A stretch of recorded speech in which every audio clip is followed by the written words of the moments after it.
एक छोटा सा गांव था, वहां पर एक आदमी पहाड़ पर पत्थर तोड़ने का काम करता था। उसको अपनी जिंदगी से कोई गिला शिकवा नहीं था।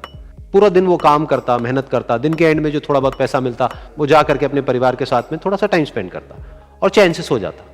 तो एक दिन रोज की तरह वो अपना काम खत्म करके अपने घर की तरफ जा रहा था, तो रास्ते में चलते चलते उसके मन में ख्याल आया कि ये भी कोई जिंदगी है कि सुबह से शाम तक मैं पत्थर तोड़ने का काम करता हूं और एंड में मेरे को थोड़े से पैसे मिलते हैं, जिसमें मुश्किल से मेरा और मेरे परिवार का गुजारा हो पाता है।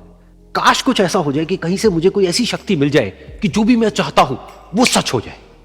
वो अपने घर पर गया, उसने खाना खाया, लेकिन उसका ध्यान खाने की तरफ नहीं था। उसके दिमाग में यही ख्याल चल रहा था। उसके बाद में वो यही सोचते सोचते सो गया। फिर नींद आने के कुछ देर बाद उसको एक सपना आया। सपने में उसने देखा कि रोज की तरह वो अपना काम खत्म करके अपने घर लौट रहा था।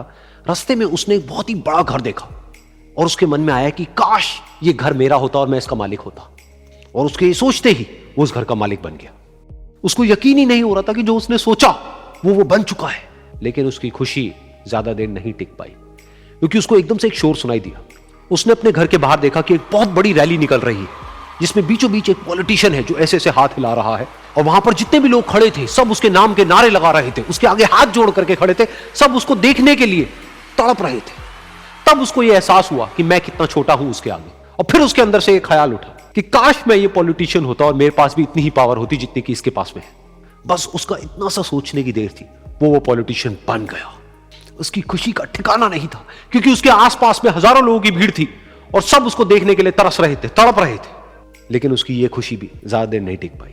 धूप बहुत ही तेज थी और उस पॉलिटिशियन को आदत नहीं थी इतनी गर्मी में रहने की। तो उस धूप की वजह से उसको चक्कर आ गए और वो बेहोश होकर के गिर गया।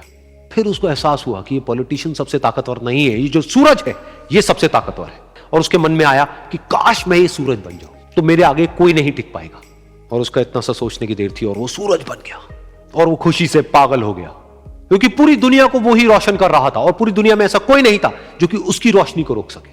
लेकिन उसकी ये खुशी भी ज्यादा देर टिक नहीं पाई, क्योंकि कुछ ही देर बाद आसमान में कुछ काले बादल आए जिन्होंने कि उस सूरज की रोशनी को रोक दिया।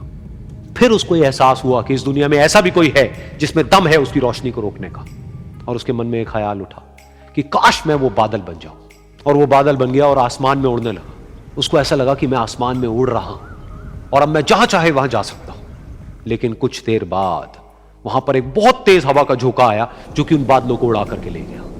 और फिर उसे ये समझ आया कि ये जो बादल हैं वो सूरज की रोशनी को तो रोक सकते हैं, लेकिन हवा को नहीं रोक सकते। ये हवा उनको बहा करके ले जाती है। फिर उसके मन में आया कि काश मैं ये हवा बन जाऊं। और वो हवा बन गया। हवा बनने के बाद में उसको अपने अंदर एक अलग ही ऊर्जा का अनुभव हुआ। वो चाहे तो आराम से बहता और चाहे तो आंधी बन करके, तूफान बन करके, जिसको भी चाहे उड़ा करके ले जाता। उसको ये विश्वास होने ही लगा था कि इस दुनिया में सबसे ज्यादा शक्तिशाली मैं हूं। लेकिन तभी उसके सामने आया एक पहाड़। उसने अपनी पूरी ताकत लगा दी, लेकिन उस पहाड़ को वो इतना सा भी नहीं हिला पाया। तब उसको यह एहसास हुआ कि इस दुनिया में कोई है जो हवा से भी ज्यादा शक्तिशाली है, जिसमें दम है उस हवा को रोकने का। फिर उसके मन में आया कि काश मैं ये पहाड़ होता। और वो पहाड़ बन गया। लेकिन हर बार की तरह इस बार भी उसकी खुशी ज्यादा देर तक नहीं टिक पाई। उसको एक जानी पहचानी सी आवाज सुनाई दी और साथ ही साथ उसको दर्द होने लगा, जैसे कि कोई है जो उसको तोड़ रहा है, उसको मार रहा है। तो दर्द से वो चीखने लगा और उसके मन में आया कि काश मैं वो बन जाऊं क्योंकि इस पहाड़ को तोड़ने का दम रखता है। लेकिन इस बार उसकी ये ख्वाहिश पूरी नहीं हुई। वो रोने लगा, चीखने लगा, चिल्लाने लगा। उसने अपनी पूरी जान लगा दी, लेकिन इस बार वो नहीं बन पाया। उसका दर्द बढ़ता ही चला जा रहा था और दर्द की वजह से एकदम से उसकी नींद खुली और सामने शीशा था। उसने शीशे में देखा और उसको समझ आया कि सपने में मैं वो क्यों नहीं बन पा रहा था जो मैं बनना चाहता था, क्योंकि असलियत में मैं वो ही हूं।